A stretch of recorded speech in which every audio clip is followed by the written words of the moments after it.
Ladies and gentlemen, please give a very warm, fantastic welcome for the wonderful Dr. Wendy Suzuki.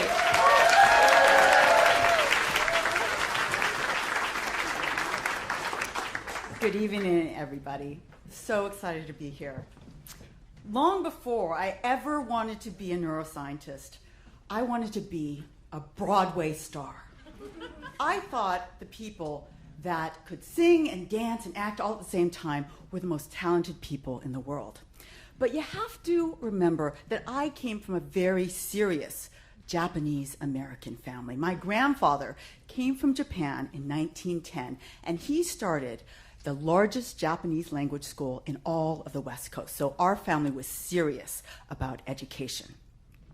We were very pleasant, very polite, but never overly affectionate. So you can think of us like a Japanese-American version of Downton Abbey, without the accent, the servants, or the real estate. That was us.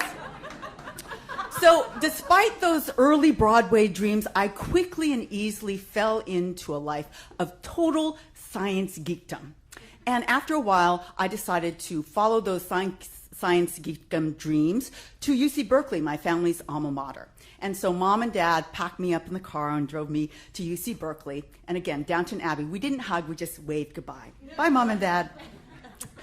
And soon after I arrived at UC Berkeley, I found the perfect outlet for my science geekiness.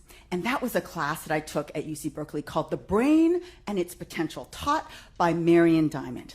I'll never forget that very first day of class. She looked like a 50s Hollywood movie star. She had blonde bouffant hair.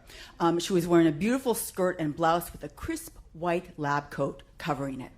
And not only that, she had a hat box with her in front of that classroom. And what she did, she slowly opened that lid, and very carefully, she pulled out a real human brain.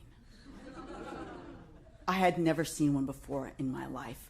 And she told us that what she was holding in her hands was the most complex structure known to mankind. This is the structure that defined our personalities and allows us to go from laughing to crying in 1 minute or 1 second.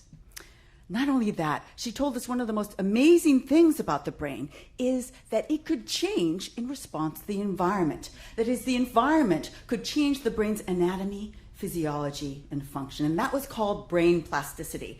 And when she said that, that's the moment I realized that I wanted to be a neuroscientist. Now, during this time in college, I was your typical, I don't need your help, Mom and Dad. I can do everything on my own. And despite the fact that I only lived an hour away, I only went home at Christmas, and we only kind of called each other. I only called them at most once every 3 months. I was busy. I was busy learning how to be a neuroscientist. There's a lot to learn. And one form of brain plasticity that I became fascinated with was memory. How did the brain allow us to take a sensory perception and let us remember that for 20, 30, 40 years, a whole lifetime? I studied the anatomy of the brain areas important for memory. I studied the physiology of the patterns of neural activity. I wanted to understand the neural code underlying memory function. I became an expert in long-term memory and fascinated with all those mechanistic details. But then one day, I was sitting at my breakfast table, and I know it was a Wednesday morning because I was reading the Wednesday food section of the New York Times, which is my very favorite section. And I was excited to see an article about Thomas Keller. And he's the famous chef that owns Per Se and the French Laundry. And I was really looking forward to an article about special butter or unusual speckled eggs that he uses in his dishes. But I was really surprised to find a very touching article about his relationship with his father that happened late in life, and they got very close. And in the end, the father died of a tragic car accident, and I was almost in tears at this point. But then they described a quote that Thomas Keller gave, in which he said, "At the end of the day, all we really have is our memories." And I realized at that moment that I'd spent so much time focusing on the mechanisms and the mechanics and the anatomy of memory that I hadn't really given a lot of thought to how deep and emotional memories were in our lives. Well, sometime later, I got a call from my mother, and she told me that my dad wasn't feeling well. And not only that, that when he was driving around, he couldn't remember how to get to the 7-Eleven where he had been buying his morning coffee for the last 30 years. That was very scary. And so the first thing I did is I called my colleagues at Stanford University and got him the best neurologist that I could find. But during all of this process, I couldn't help but feel so guilty. I was an expert on long-term memory. I knew everything about the anatomy and physiology, but I couldn't do one thing to cure my father's memory problems. Well, during this time, my relationship with my parents had gotten closer. I would call them religiously every Sunday.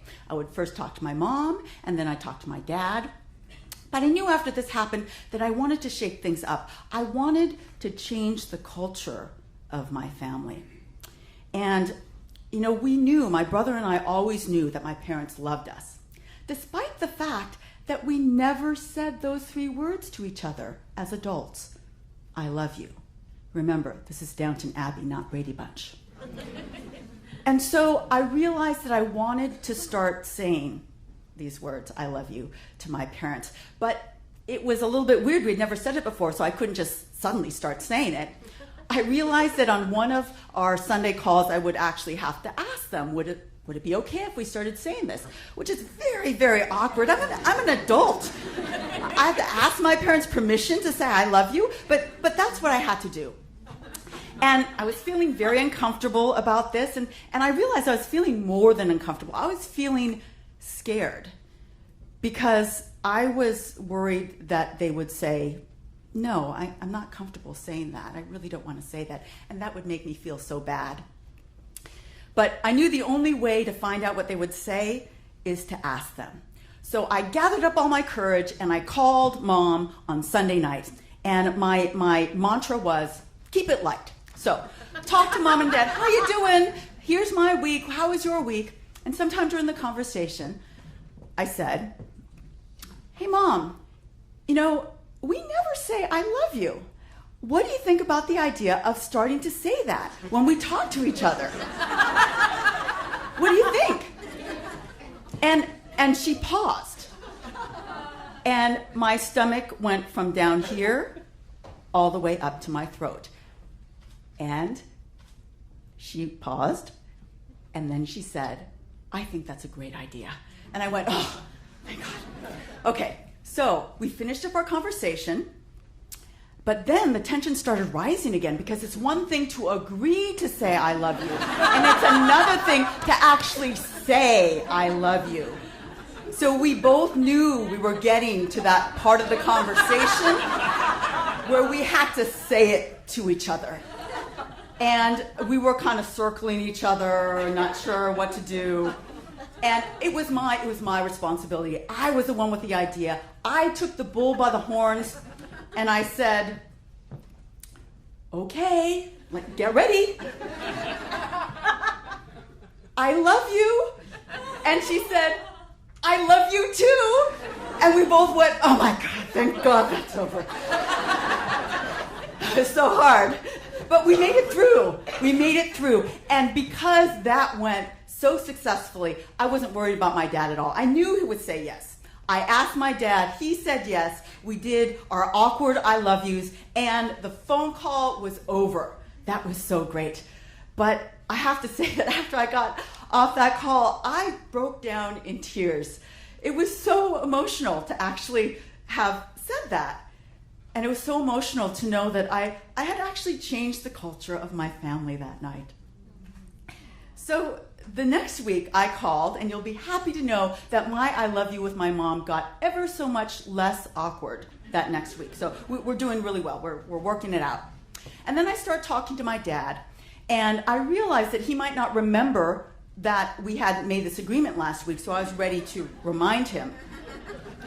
But you know something, that week, he said, I love you first.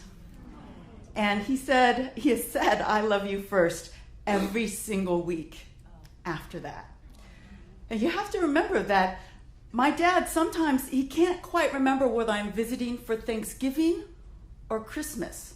But somehow he was able to make this memory work.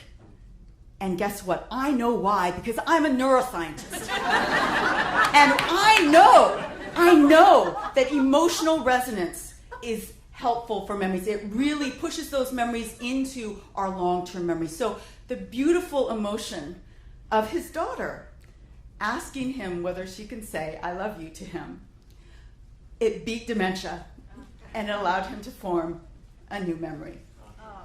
And you can be sure that I will keep that memory for the rest of my life. And now that is why I study memory.